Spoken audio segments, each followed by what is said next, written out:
সূরা ইমরান 37 নম্বর আয়াত বলেন, ওয়ালি কারামের কথা, কারামতের কথা আমরা বানায় বানায় বলি না, আমরা মন গড়া কথা বলি না। বলি যে এটা মন গড়া কোনো কথা না, এটা কোরআন দ্বারা প্রমাণিত, হাদিস দ্বারা প্রমাণিত। আমার আল্লাহ বলেন, কুল্লামা দাখালা আলাইহা যাকরিয়াল মিহরাব ওয়াজাদা ইনদাহা রিজকা। হযরত যাকরিয়া আলাইহিস সালাম মরিয়ম আলাইহিস সালামের জন্য একটা কামরা তৈরি করেছেন।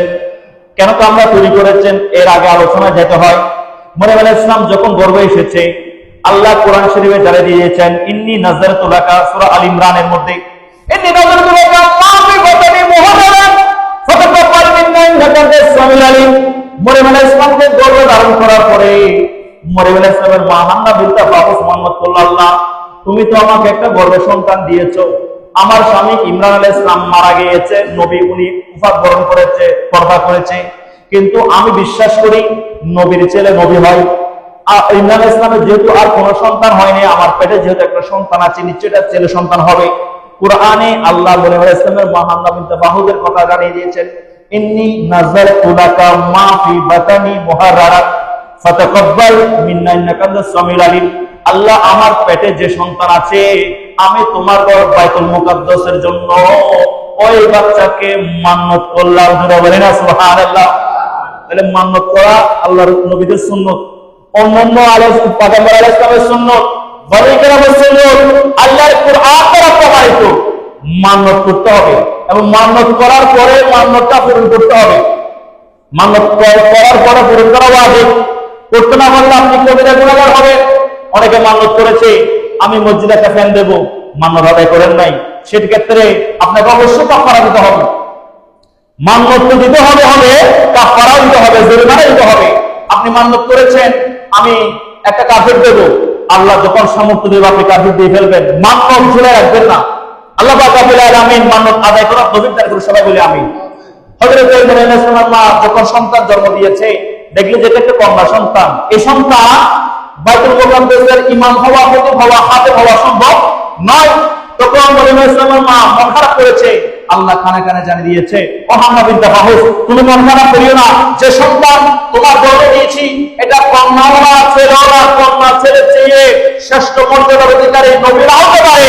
আল্লাহ ওনাকে আল্লাহর মকবুল ওলি হিসাবে কবুল করেছেন। পুরো বলি না সুবহানাল্লাহ। তাহলে ওলি হিসাবে কবুল করেছেন আল্লাহ।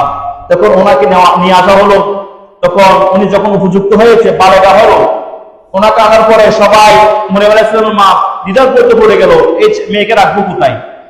বাইতুল মুকাদ্দাসের আশেপাশ মানুষকে ডাকলো, গ্রামবাসীকে, তোমরা কে মরিয়ম আলাইহিস সালামের লালন পালনের ভার নেবা। সবাই আর জিজ্ঞাসা করেছে, আমরা নেব নবীর মেয়ে, আওলাদ রাসূল।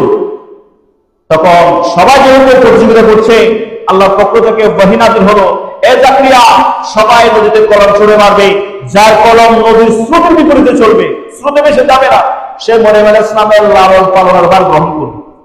সবাই মেরেছে কলম, সবার কলম নদীর স্রোতে বেশি বেশি চলে গেছে। যাকরিয়া আলাইহিস সালাম যখন কলম ছুঁড়ে মেরেছে, ওই কলম নদীর স্রোতে বিপরীতে চলা শুরু করেছে। অর্থাৎ যাকরিয়া আলাইহিস সালাম মরিয়ম আলাইহিস সালামের লালন পালনের ভার পেয়েছে। আল্লাহ যাকরিয়া আলাইহিস সালামকে কবুল করেছেন মরিয়ম আলাইহিস সালামের জন্য। জন্য বলেন না সুবহানাল্লাহ। আর যাকরিয়া আলাইহিস সালাম ছিলেন মরিয়ম আলাইহিস সালামের খালার জামাই। কি করবে? কোথায় রাখবে? একটা কামরা বানিয়েছে, মিহরাব। তাফসীরের মধ্যে এসেছে সেটা উঁচু কামরা, যেটা দিয়ে সিঁড়ি লাগে উঠতে হয়। তাফসীরে কবির, তাফসীরে ইবনে কাসির সহ অসংখ্য তাফসীরে কিতাবের মধ্যে এসেছে। তখন ওই সিঁড়ি নামাজ বাইতুল মুকাদ্দাস পরিষ্কার যখন হতো, দরজা খুলে তালা খুলে সিঁড়ি লাগাই দিলে মরিয়ম আলাইহিস সালাম এসে পরিষ্কার পরিচ্ছন্ন করে চলে যেত। আবার শেষ হলে ওইখানে গিয়ে আবার আরাম করতো, তালা মেরে দিত। কিন্তু যখন আশ্চর্য বিষয় হচ্ছে, মরিয়ম আলাইহিস সালামের জন্য যখন কামরা করতো, যাকরিয়া আলাইহিস সালাম আশ্চর্য হয়ে যেত। যখন কামরা করতো আশ্চর্য হতো, কিরে বন্ধ কামরা, কোনো মানুষ আসার সুযোগ নাই, কোনো পুরুষ আসার সুযোগ নাই। এই বন্ধ কামরা যখন করতো, ওয়াজাদা ইনদাহা রিজকা, মরিয়ম আলাইহিস সালামের বন্ধ কামরার মধ্যে অসংখ্য রিজিক আল্লাহ দিতেন। এগুলো দেখে যাকরিয়া আলাইহিস সালাম আশ্চর্য হয়ে যেত। বলেন না সুবহানাল্লাহ। যাকরিয়া আলাইহিস সালাম বললেন, কয়া মানহর যাকরিয়া আলাইহিস সালাম এবার বলেন, কয়া ইয়া মরিয়ম আন্না লাকি হাদা, এ মরিয়ম, তোমার বন্ধ কামরার মধ্যে এই ফল ফলাদি রিজিক কিভাবে আসে? মরিয়ম আলাইহিস সালাম বলেন, আলহামদুলিল্লাহ, এ আল্লাহ আমার বন্ধ কামরার মধ্যে আমি আল্লাহর ওলি হিসাবে কারামত স্বরূপ আমার জন্য জান্নাতে খানা প্রদান করেন। বলেন সুবহানাল্লাহ।